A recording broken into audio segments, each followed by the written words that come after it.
Revenue lands అయినా even private lands అయినా దానికి అడవి స్వభావం ఉంటే డీమ్డ్ ఫారెస్ట్గా గుర్తించి డెవలప్ చేయాలని. సో అందువల్ల అక్కడ ఏవి ముంగిసలు తిరిగితే నెమ్మలు తిరిగితే అడవి అవుతుందా అని ఒకరు, 3 చెట్లు పెరిగితే అడవి అవుతుందా అని అది కాదు. అడవి కాదు, ఓకే, అడవి కాదంటే కొట్టిపడేస్తావా? లాజిక్ ఏంటి? ఇప్పుడు మంత్రుల స్థాయిలో అంత ట్రివియలైజ్ చేసి అంత అవహేళనగా, ఇప్పుడు ప్రజల నిరసనను, పౌర సమాజ నిరసనను అవహేళనగా మాట్లాడితే అధికారంలో ఉన్నవారు ఇంకా రెచ్చగొట్టుడు కాదా? ఓకే, అది అడవి కాదు అంట. నేను పబ్లిక్ గార్డెన్స్ అడవి కాదు, పిలిచిపడేస్తావా? దాన్నంతా బిల్డింగ్లు కడతావా? కట్టేద్దామా? ఇందిరా పార్క్ అడవి కాదు, మొత్తం నీలమట్టం చేసేసి దాన్ని చదన్ చేసి ఆడ బిల్డింగ్లు కడదామా? అలాగే మీకు కేబీఆర్ పార్క్ అడవి కాదు, అడవి అని అనలేం కదా, మరి దాన్ని మొత్తం కులగొట్టి దాన్ని మొత్తం చదును చేద్దామా? సో అడవి కాదు అడవి అవునా అనేది దీనికి ఎవరు ఓనర్ అంటే అసలు ఇది ఇష్యూనే కాదు.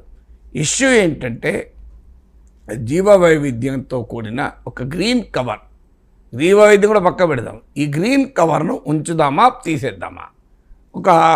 ఒకవైపు ఏమో ప్రభుత్వంలో హరితహారం, ఈ ప్రభుత్వం కాకపోతే గత ప్రభుత్వం హరితహారం అనే కార్యక్రమాన్ని పెద్ద ఎత్తున చేపట్టి కోట్లు ఖర్చు పెట్టి 230 కోట్ల చెట్లు పెంచుతున్నామన్నారు. ఎన్ని మిగిలేదో తెలియదు. 100 కోట్లు ఖర్చు పెట్టమో చెట్లు పెంచాలన్నది ప్రభుత్వ నిర్ణయాలు, ఉన్న చెట్లమో నరికేయాలన్నది కూడా ప్రభుత్వ నిర్ణయాలు. అంటే మరి కోట్లు ఖర్చు పెట్టి చెట్లు పెట్టడం ఎందుకు, ఉన్న చెట్లు నరకడం ఎందుకు? అర్థం కాని లాజిక్ కదా. సో ప్రభుత్వ స్టేటెడ్ పొజిషన్ ఏంటి?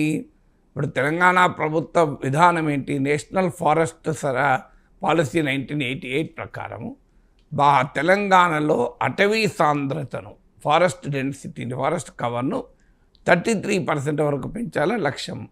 ఈ లక్ష్యానికి ఇప్పుడు ఈ 400 ఎకరాల్లో చెట్లు నరకడం ఉపయోగపడుతుందా? చెట్లు పెంచాలి అనే హరితహారాలు ప్రభుత్వాల లక్ష్యం.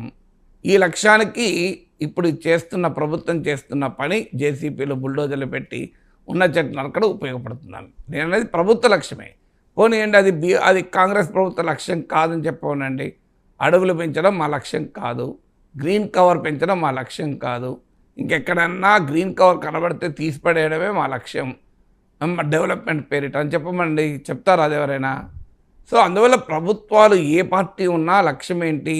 క్లైమేట్ చేంజ్ ఒక పెద్ద సమస్యగా ముందుకు వస్తుంది. వాతావరణ మార్పు, రోజు రోజుకు టెంపరేచర్స్ పెరిగిపోతున్నాయి. ఇవాళ చూస్తున్నాం మన వడగాల్పులు. అన్ఫార్చునేట్లీ ప్రజలకు కూడా ఈ సీరియస్నెస్ లేదు. మనం ఇప్పుడు వేడిగాళ్ళ మీద మాట్లాడితే నా యూట్యూబ్ ఛానల్లో 3000 మంది చూశారు.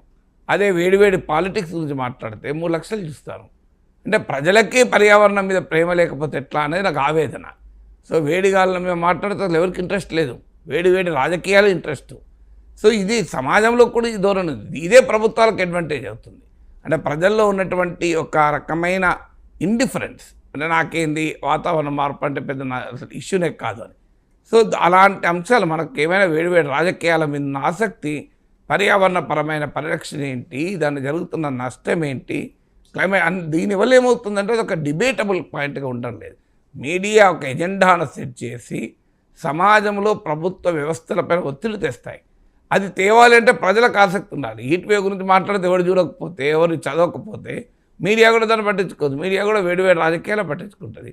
సో దానివల్ల ప్రభుత్వాల మీద ఒత్తిడి పెరగదు.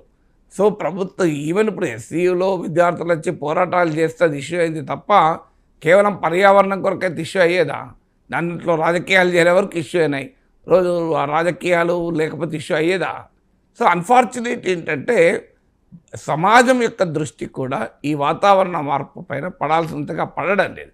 సో నేను అనేది ఏంటంటే మీరు ఇవాళ వాతావరణ మార్పు వల్ల మహానగరాలు కాంక్రీట్ అరణ్యాలు అయితే ఇంకా ప్రమాదకరం కదా. మహానగరాల్లో లంగ్ స్పేస్ కూడా లేకుండా పోతుంది కదా. మీకు ఎక్కడైనా సిటీస్లో ఇంకా ఎక్కువ అవసరం గ్రీన్ కవర్, ఎందుకంటే సిటీలో జనసాంద్రత ఉంటుంది. ఎక్కడైతే జనసాంద్రత ఉంటుందో, ఎక్కడైతే concrete occupation of land area అంటే భూమిలో ఎక్కువ భాగం కాంక్రీట్ అయి ఉంటుందో, ఎక్కడైతే గ్రీన్ హౌస్ గ్యాసెస్ ఎమిషన్ పెరుగుతుందో, ఎందుకంటే ఇక్కడ ఆఫీసులు ఉంటాయి, ఎయిర్ కండిషనర్లు వాడుతుంటాం, వాహనాలు వాడుతుంటాం, మన గ్రీన్ హౌస్ గ్యాసెస్ ఎక్కువ వదులుతాం. సో అక్కడే చెట్లు అవసరం. మీకు చెట్లు ఊర్లో చెట్లు 4 అవసరం ఉంటే ఇక్కడ 4000 అవసరం.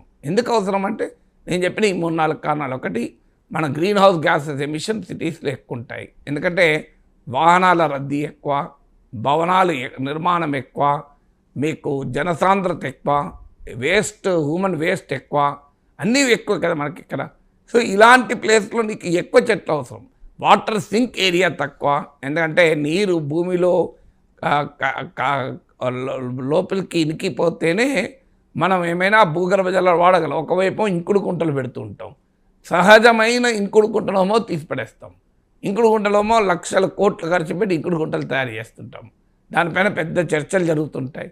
కానీ వాటర్ సింక్ ఏరియా కదా ఇది. ఇప్పుడు మీకు ఇక్కడ పర్యావరణవేత్తలు చెప్పేది ఏంటంటే, మీకు ఈ ఏరియాలో పక్కనే హైరైజ్ బిల్డింగ్స్ దరిదాపుల్లో ఉన్న ఆ గచ్చిబౌలి ప్రాంతాల్లో హైరైజ్ బిల్డింగ్స్ ఉన్న దగ్గర ఉన్న వాటర్ గ్రౌండ్ వాటర్ టేబుల్ కన్నా ఈ ఏరియాలో ఇప్పుడు ఈ 400 ఎకరాల్లో 50% గ్రౌండ్ వాటర్ టేబుల్ ఎక్కువ ఉంది. అక్కడ 10.6 మీటర్స్ ఉంటే ఈ హైరైజ్ బిల్డింగ్ ఉంది, ఇక్కడ మోర్ దెన్ 15 మీటర్స్ ఉంది ground water table. So ground water table ఎక్కువ ఉంది, ఎందుకంటే ఇది వాటర్ సింక్ ఏరియా, అంటే నీరు ఇనికిపోయటానికి స్కోప్ ఉన్నటువంటి ప్రాంతం. సో అలాంటి వాటర్ సింక్ ఏరియాలో ఒకవైపు ఏమో నీటి ఎద్దడి పెరుగుతున్నది. ఆశ్చర్యంగా ఉంటాయి ప్రభుత్వాల విధానాలు. 1000 కోట్లు ఖర్చు పెట్టి చెట్లు నడుస్తాం, ఉన్న చెట్లు నరుక్కుంటాం. లక్షల కోట్లు పెట్టి ఇరిగేషన్ ప్రాజెక్టులు కట్టుకుంటాం, ఉన్న భూగర్భ జలాలు అడుగంటి పోతుంటే చూస్తూ ఊరుకుంటాం. లక్షల కోట్లు పెట్టి నీళ్లు తెచ్చుకునేందుకు, ఉన్న భూగర్భ జలాలు లేకుండా చేసుకునేందుకు నువ్వు చెట్లు నరికి ఈ వాటర్ సింక్ ఏరియాస్ను నాశనం చేసి, ఆ కాస్తంత బయోడైవర్సిటీ ఉన్న ఏరియాలను నాశనం చేస్తే ఉన్న వాటర్ ఏమో గ్రౌండ్లో ఇనకదు, బాగా మళ్ళీ ఎక్కడో గోదావరి నుంచి కృష్ణా నుంచి హైదరాబాద్కు నీళ్ళు పట్టుకొస్తాం.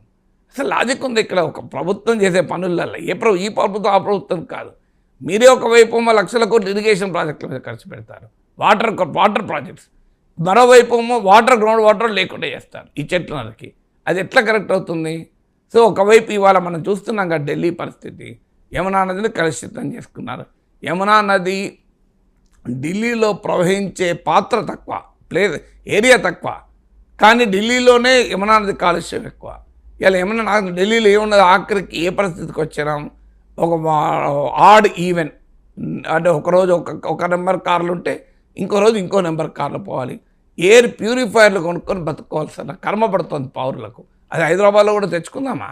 ఎయిర్ ప్యూరిఫైయర్లు కొనుక్కుంటే తప్ప బతకలేని పరిస్థితి. సో ఎయిర్ ప్యూరిఫైయర్లు కొన్ని రోజులకు మన ఆక్సిజన్ సిలిండర్లు పెట్టుకొని ఢిల్లీలో నడవాల్సినటువంటి పరిస్థితికి నెట్టిపోయి పెడుతున్నాం. దీన్ని హైదరాబాద్లో కోరుకుందామా? ఒకసారి ఢిల్లీలో ఉన్న పరిస్థితి ఇవాళ మనం కళ్ళారా చూస్తున్నాం కదా. హైదరాబాద్కు ఇన్వెస్ట్మెంట్ రావాలని అప్పుడు బ్రాండ్ హైదరాబాద్ ఫ్యూచర్ సిటీ అంటున్నారు. ఫ్యూచర్ సిటీ కావాలని రేవంత్ రెడ్డి ప్రభుత్వం అయినప్పుడు హైదరాబాద్ ఫ్యూచరే లేకుండా చేస్తామా? సో హైదరాబాద్కున్న సమశీతోష్ణ పరిస్థితే హైదరాబాద్కు ఇన్వెస్ట్మెంట్ రావడానికి కారణం. హైదరాబాద్కున్న డిజాస్టర్ రెసిలియన్సే హైదరాబాద్కి ఇన్వెస్ట్మెంట్ రావడానికి కారణం. ఇప్పుడు మీరు హైదరాబాద్